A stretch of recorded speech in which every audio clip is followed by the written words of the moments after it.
이 시대에는 사람들이 어떤 분의 말씀을 듣고 그 말씀을 참 귀하게 여기는 그런 시대가 아닌 것 같습니다. 또 그러한 분도 없으신 것 같습니다.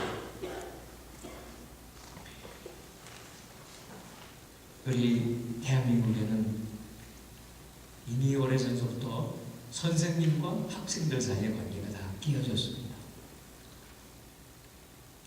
어느 정도 또 부모님과 자녀들의 문제는 늘 있었습니다. 요즘은 아무리 말이 많고 SNS에 수없이 많은 문자와 메시지들이 돌아다닌다 하더라도 정말 우리가 붙잡고 그 말씀을 그렇지 이렇게 살아야지 하는 것은 하나도 없다고 생각합니다.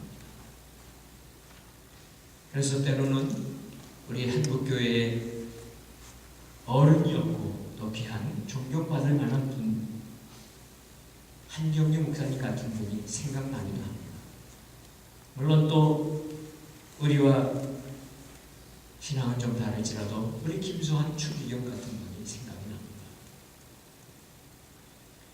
그러한 분들이 말씀을 하시면 그 말씀이 누가 할 수 있는 비슷한 말을 하더라도 다릅니다.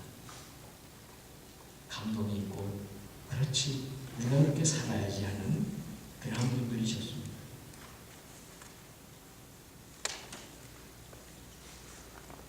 오늘 우리가 읽은 이 본문 바로 이것은 지금서부터 2000년 전 상황이고 이스라엘 백성들의 이야기입니다.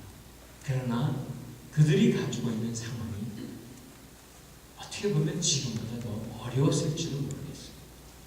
왜냐하면 바로 로마라고 하는 대제국이 탄압하고 통치하고 식민지로 이렇게 탄압하는 그 시대에 이스라엘 백성들에게는 살아 있을 수 있는 방법이라면 무엇이든지 있습니다. 살아남기 위해서는 거기에는 불의한 방법, 남을 속이고 착취하고 폭력으로 당하고 모든 일들이 다 일어났습니다. 이스라엘 백성들에게 하나님이 말씀하지 않았던 그 어둠의 시기의 끝이었습니다. 말라기서가 말씀이 하나님의 말씀이 구약의 마지막 있은 다음에 400여 년이라고 하는 동안에 하나님은 말씀을 하시지 않으셨어요. 이스라엘 백성들을 그냥 놔뒀습니다. 물론 하나님이 일하고 계셨죠. 그러나 이스라엘 백성들이 그렇게 고통 가운데 어찌 보면은 어떻게 살아야 되는지 전혀 생각하지 않고 살아가는 그때에 하나님은 한 사람을 준비해서 보내셨습니다. 바로 오늘 본문에 나오는 세례 요한입니다. 오늘 본문에 보면은 요한이 왔을 때 정치적 상황이 1절에 나옵니다. 여러 왕들의 이름, 총독과 분봉왕들의 이름이 나옵니다. 물론 위대한 제국 로마 제국의 황제 이름도 나옵니다. 그러나 그 황제도 두 번째 로마 황제예요. 말로 할 수 없을 정도로 광포한 사람이었습니다. 탐욕의 사람이었습니다. 잔인한 사람이었습니다. 술을 좋아하는 사람이었습니다. 또 빌라도의 이름도 나옵니다. 그 역시 인정 없는 그런 사람이었습니다. 여기 나오는 다른 분봉왕들 한 사람도 유대인은 없습니다.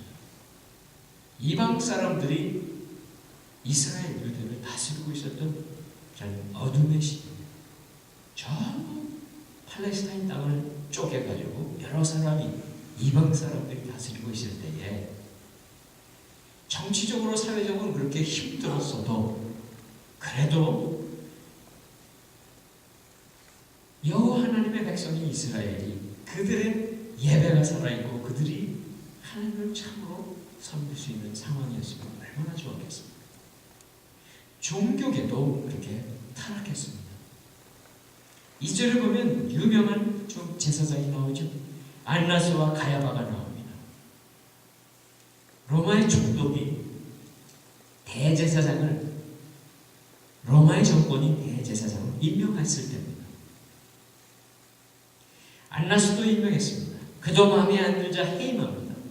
그리고 나서 몇 사람을 로마 정권에 말 잘 듣는 사람들로 몇 사람을 세우고, 그리고 나서 마지막으로 세운 사람이 누군가? 바로 가야바입니다.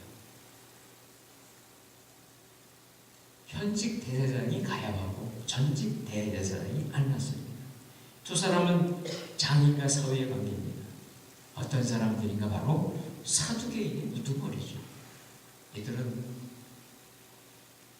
종교의 우두머리로서 제사와 성전을 섬기는 게 아니라 제사와 성전을 빙자해서 돈을 버는 사람들, 백성들을 착취합니다.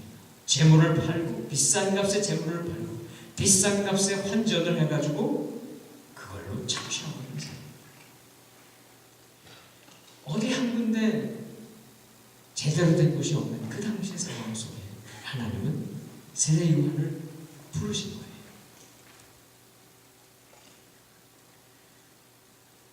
세례 요한, 그는 어떤 사람입니까? 그는 물론 그 부모님 다 제사장 가문의 출신이죠. 아버지와 어머니 사가랴와 엘리사벳이. 그런데 그는 정통 제사장의 길을 갔던 사람이 아니고, 그는 광야에 가서 그가 그곳에서 살아갔던 사람입니다. 정상적으로도 분명히 제사장을 할 수 있는 가문 출신인데도 그렇게 살아왔던 요한에게 하나님이 찾아가시는 거예요. 그리고 그를 마지막 구약의 선지자로 부르십니다. 주님의 말씀, 하나님의 말씀이 광야에 있는 요한에게 들린 거예요. 400년 동안 아무 말씀 안 하시다가 그 어지럽고 어둠 속에 있는 땅에 세례 요한을 부르신 거예요. 그래서 세례 요한은 그가 살던 그 광야를 떠납니다. 더 이상 숨어 있지 않습니다. 그는 하나님이 보낸 곳을 어느 곳이든 가야 합니다. 바로 하나님이 찾으시는 불쌍한 사람들이 있는 곳으로 가는 것입니다. 그 당시의 사람들의 형편을 생각해 보십시오. 오늘 우리들이 조국 땅에 일어난 상황 속에 그들이 슬퍼하고 안타까워하는 상황이 그렇게 크거늘, 이 당시에 이 백성들의 살아가는 모습들 속에 어떤 일이 있었고, 그 일들로 인해서 만일 그 중에 한 사람이, 바로 여러분이 그 당시에 살면서 이런 속에 살고 있다면 어떤 마음을 가지셨겠어요? 붙잡을 게 없어요. 믿을 사람이 없어요. 누구 나를 도와줄 만한 사람도 없습니다. 전부 모두가 서로 경쟁하고 서로가 서로를 향해 싸울 수밖에 없는 그런 상황을 만들어 놓은 거예요. 수단 방법을 가리지 않습니다. 권세에 아부해야 합니다. 로마 정권에 아부해야 되고, 그 알량한 힘을 받은 것을 가지고서 그 힘을 가지고 또 자기 백성을 착취해야 됩니다. 왜냐하면 그래야 살아납니다. 그래야 자기 한 목숨 부지할 수 있습니다. 그러니 그곳에 힘 있는 자들 있습니다. 돈 있는 사람들 있습니다. 그들이야 문제 없겠지만 대다수의 사람들은 너무너무 힘든 거예요. 무슨 상황이 있었겠습니까? 하나님이 그럴 때 세례 요한을 통해서 일하기 시작합니다. 세례 요한이 시작하는 그 일이 어떻게 나와 있는가 보면 오늘 4절, 5절, 6절에 나와 있습니다. 한번 같이 읽어볼까요? 4절, 5절, 6절 비춰주십시오. 자막을 비춰주십시오. 4절 같이 읽습니다. 이것은 예언자 이사야의 책에 기록된 것과 같습니다. 광야에서 외치는 소리가 있다. 주의 길을 예비하라. 그분의 길을 굳게 하라. 모든 골짜기는 메워지고 모든 산과 언덕은 낮아질 것이며 굽은 길은 곧아지고 험한 길은 평탄해질 것이다. 그리고 모든 사람들이 하나님의 구원을 보게 될 것이다.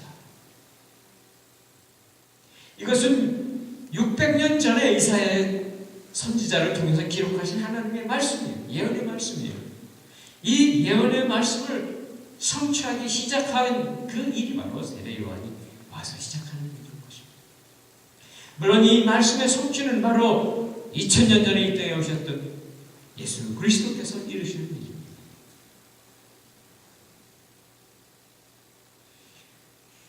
모든 상황이 물리적으로 산이 높고 골짜기가 깊고 한 것, 그러한 모양처럼 사람들의 모습들이, 사람들의 마음들이 다 그렇게 돼버린 것입니다. 누가 죄를 짓고 싶어서 지었다 라고만 할 수 없는 것입니다. 왜냐하면 사람들이 다 그렇게 살아가는데 나라고 죄 안 짓고 살 수가 없었던 거예요.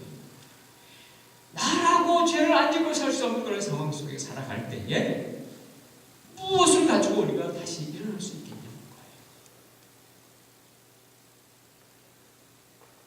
저는 이번 진도 앞에 그 여객선 사건을 통해서 지금 인터넷이나 SNS에 뭔가 쓰레기 같은 이야기들이 많이 돌아다닙니다. 아무 소용없습니다. 다 다른 사람 비난하죠.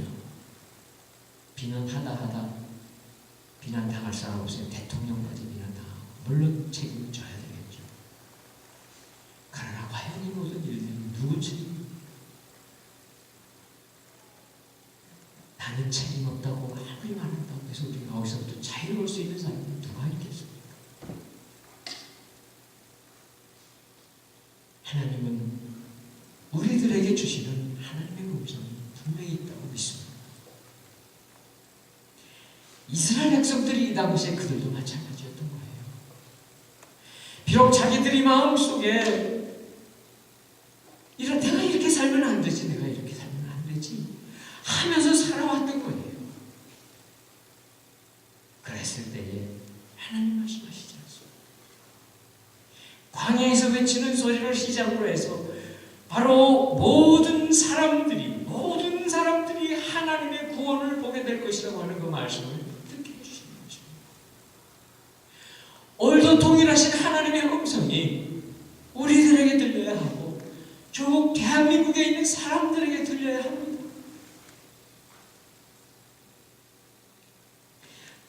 이 골짜기를 누가 메울 것이며 우리들이 교만해져서 높아졌던 산 같은 그 우리 악한 마음들을 누가 깎아내릴 수 있겠습니까? 아무도 할 수 없습니다. 대통령 할 수 없습니다. 더 많아도 할 수 없습니다. 아무도 할 수 없습니다. 우리에게는 오늘 하나님께서 오셔서 말씀하시고 그리고 다시 일어날 수 있게 해주시지 않는 한 아무것도 소용없는 것입니다. 사랑하는 여러분, 오늘 이 말씀 우리들 개인적인 삶 속에도 마찬가지입니다. 우리들은 우리가 수고하고 애쓰며 이 땅에 살아갈 때에 골짜기를 만납니다. 때로는 우리가 산같이 높았던 때도 있었습니다. 우리 인생 가운데 자랑할 수 있었고 내놓을 수 있었고 봐라 나같이 살아봐라 라고 말해서 그랬을 때도 있었습니다. 그러나 그것은 정말 하나님이 기뻐한 것이었을까요? 오늘 내가 정말 힘든 어려움 가운데 있습니다. 너무나 깊은 문제 가운데 있어서 헤어나올 수가 없어요. 내 힘으로 헤어나올 수가 없어요. 나의 직장이 그렇고 나의 재정이 그렇고 때로는 나의 학문과 연구하는 논문과 모든 것이 그렇다고요. 어떻게 하실 수 있습니까? 누가 도와주실 수 있습니까? 우리의 힘으로 할 수 없습니다. 주님이 오셔서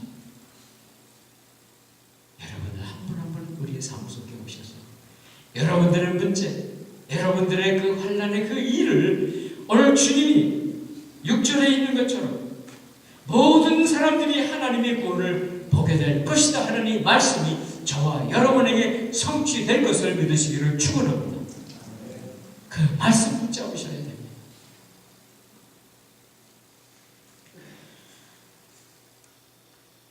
결국은요, 세례 요한이 그렇게 말씀을 선포하고 다니자 많은 사람들이 몰려왔습니다.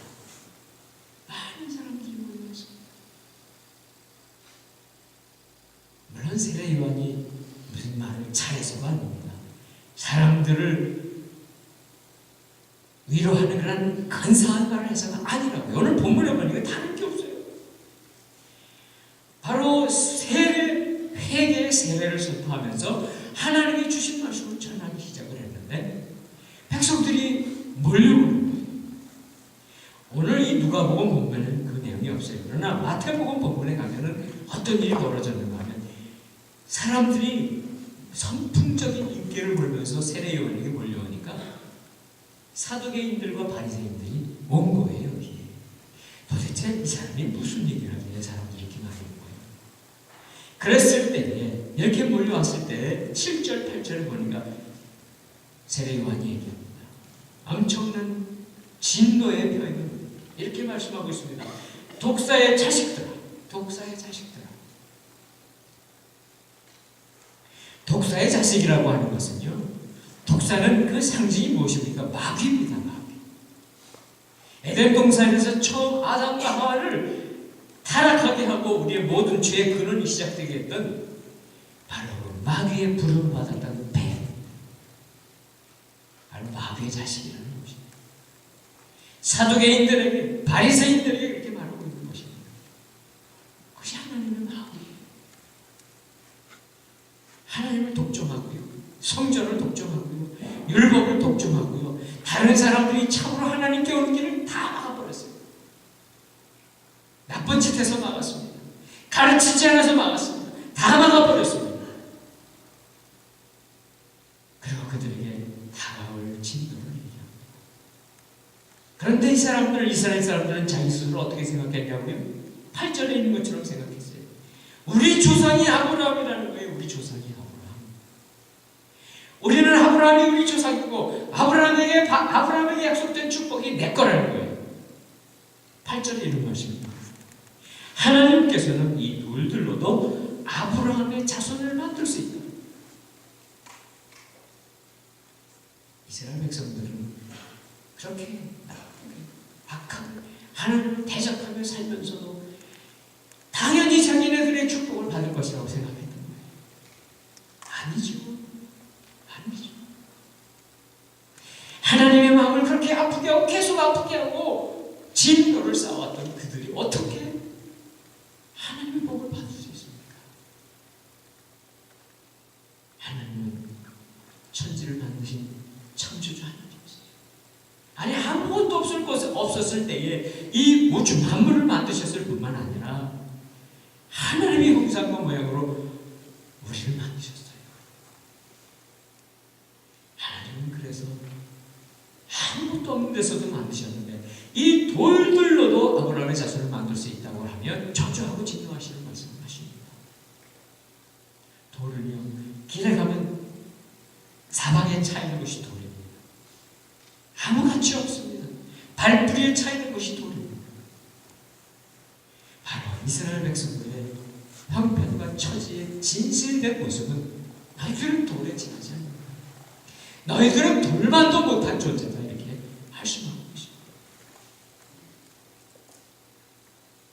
그리고 9절 10절에 9절에 말씀하십니다. 그뿐만이 아니고 도끼가 이미 나무 뿌리에 놓여 있다. 하늘에서 말씀하십니다. 9절 한번 같이 읽어볼까요? 9절 같이 한번 읽습니다. 시작. 도끼가 이미 나무 뿌리에 놓여 있다. 그러므로 좋은 열매를 맺지 않는 나무는 모조리 잘려 불 속에 던져질 것이다. 여기에 있는 불은요, 이 땅에 살아가면서 우리가 당하는 환난일 수 있습니다. 진노, 심판일 수 있습니다. 궁극적인 것은 마지막 심판, 지옥의 불입니다. 말하기 별로 좋아하지 않죠. 그런데요, 그런 거 두려워할 필요 없어요. 왜냐하면 우리의 삶의 열매가 반듯하고 바르기만 합니다. 여기 말씀하고 있지 않습니까? 좋은 열매 맺지 않은 나무기 때문에 잘려 불에 들어가는 것이지, 하나님의 뜻을 따라 살아가는 그런 바른 열매라고 하면, 열매를 맺었다고 한다면 이러한 불에 들어가지 않는다는 것입니다. 우리의 삶 속의 열매를 어떻게 맺겠습니까? 여러분이 어떻게 살아야 열매를 맺겠습니까? 많은 이야기, 많은 생각들을 할 수 있겠죠. 그러나 이 열매는, 우리의 시작은 어떤 것인지 아세요? 이렇게 시작하십니다. 10절처럼 시작해요. 10절에 자막 보십시오. 사람들이 물었습니다. 그러면 우리가 어떻게 해야 합니까? 그러면 내가 어떻게 해야 합니까? 하나님 아버지, 주님, 내가 어떻게 해야 합니까? 이것이 시작입니다.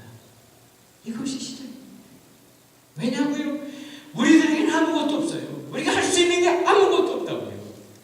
여기에 나오는 사람들이, 많은 사람들이 왔는데 그 중에 세리와 군인들 두 종류의 사람들이 나오지만 그 사람들뿐만이 아니라고.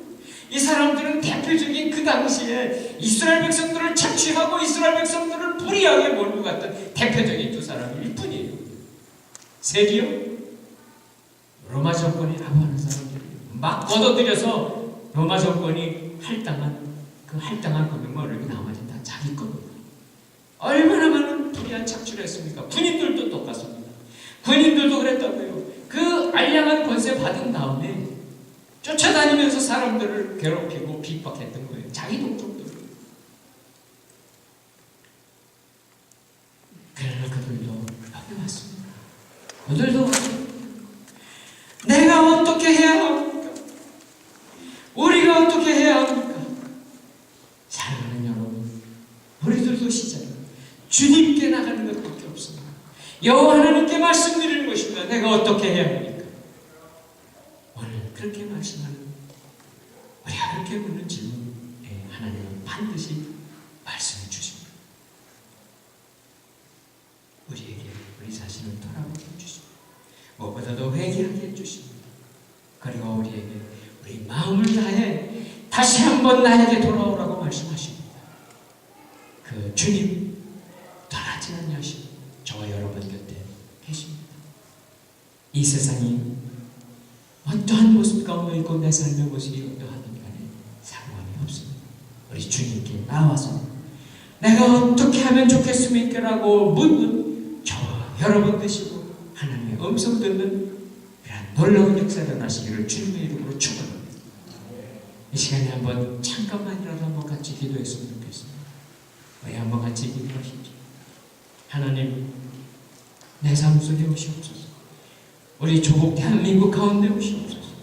우리 공동체 가운데 오시옵소서. 우리가 어찌하면 좋습니까, 주님?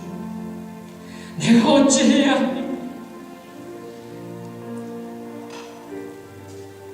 나는 의롭지 않습니다. 누구를 손가락질할 수 없습니다. 왜냐하면 내가 그 중에 일부였습니다. 내가 불의한 사람들 속에 있었고 불의한 방법 속에 어찌할 수 없이 있었습니다. 주님, 내가 어떻게 하면 좋겠습니까? 그래, 우리가 함께 우리의 마음에 통해하는 마음을 가지고 함께 잠시 우리의 마음을 주님께 드리면서 같이 통성으로 기도하십시다. 사랑하시는 주여, 우리를 불러주셨습니다. 우리를 이곳에 있게 하셨습니다. 하나님 아버지, 그러나 우리의 삶이 힘들었고 우리가 부딪히는 문제가 컸기 때문에 우리가 할 수 있는 모든 일을 정말 열심히 했습니다. 우리는 세상 사람들과 별로 다르지도 않게 그렇게 살아왔습니다. 아버지 하나님, 내가 누구를 비난하고 손가락질할 수 있겠습니까? 어떻게 하면 좋겠습니까, 주님? 주님, 우리에게 오시고 우리에게 말씀해 주시고 약속하신 대로 모든 사람들에게 주시겠다고 하는 그 구원이 우리 가운데 임하여 주시옵소서.